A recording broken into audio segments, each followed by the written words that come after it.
네, 북한이 오늘 새벽 동해상으로 탄도미사일 2발을 발사했습니다. 바로 한미일 정상회담이 열리는 시간에 맞춰 쏘았습니다.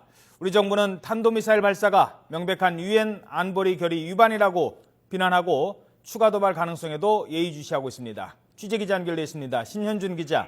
네, 신현준입니다. 자, 북한이 양을 틈타 미사일을 또 발사했군요. 네, 그렇습니다. 북한이 오늘 새벽 2시 35분과 42분쯤 각각 탄도미사일 한 발씩 모두 2발을 발사했습니다. 통상 강원도 원산 지역에서 발사했던 것과는 달리 이번엔 평양 북쪽인 평안남도 숙천 일대에서 발사한 것으로 파악되고 있습니다. 여기에서 발사된 발사체는 동쪽으로 650여 킬로미터를 날아가 강원도 원산에서 북동쪽으로 350여 킬로미터 떨어진 동해상에 떨어진 것으로 군 당국은 확인했습니다. 우리 군 당국은 발사체의 속도와 비행 거리를 고려했을 때 이번 발사체가 노동 계열의 탄도미사일로 추정하고 있습니다. 보통 노동급 미사일은 사거리가 1000km 이상인 것으로 알려져 있지만 일본 등의 반응을 고려해 거리를 조절한 것으로 보입니다. 북한은 이번에도 역시 미사일을 발사하면서 사전에 항행 금지 구역을 선포하지 않았는데요. 특히 이번 미사일 발사는 한미일 세 나라 정상이 네덜란드 헤이그에서 만나 북핵 문제에 대해 논의하고 있는 시간에 맞춰 이뤄졌습니다. 때문에 북한이 이에 정면 반발하는 모습을 보여주기 위한 무력 시위로 풀이됩니다. 핵탄두 탑재가 가능하고 사거리가 1200km인 노동미사일은 주일 미군 기지를 주요 타깃으로 하는 것으로 알려져 있는데요.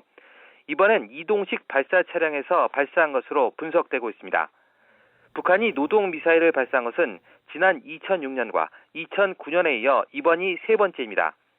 북한은 지난달부터 동해상으로 방사포와 미사일, 로켓 80여 발을 잇따라 발사하고 있습니다. 네, 우리 정부의 대응도 나왔죠. 네, 우리 정부는 오늘 새벽 이뤄진 북한의 탄도미사일 발사가 명백한 유엔 안보리 결의 위반이라고 비난했습니다. 김민석 국방부 대변인은 오늘 오전 8시 긴급 브리핑을 통해 북한이 오늘 새벽 탄도미사일 2발을 발사했다며 이는 노동계열의 탄도미사일로 추정된다고 말했습니다. 또 북한의 탄도미사일 발사는 명백히 유엔 안보리 결의를 위반한 것이며 대한민국과 국제사회에 대한 엄중한 도발이라고 경고했습니다. 또 최근 핵안보 정상회의와 한중, 한미일 정상회담에서 북핵 불용 원칙을 표명하고 한미 연합훈련에 대한 반발로 탄도미사일을 발사한 것으로 보인다고 평가했습니다.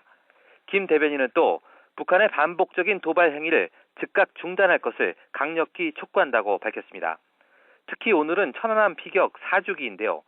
북한은 과거 천안함 주기 때 우리 군 훈련에 대한 맞대응 차원에서 서해안 해안포를 개방한다던가 일상적인 사격 훈련을 해왔지만 오늘처럼 장거리 미사일을 발사한 것은 이번이 처음입니다.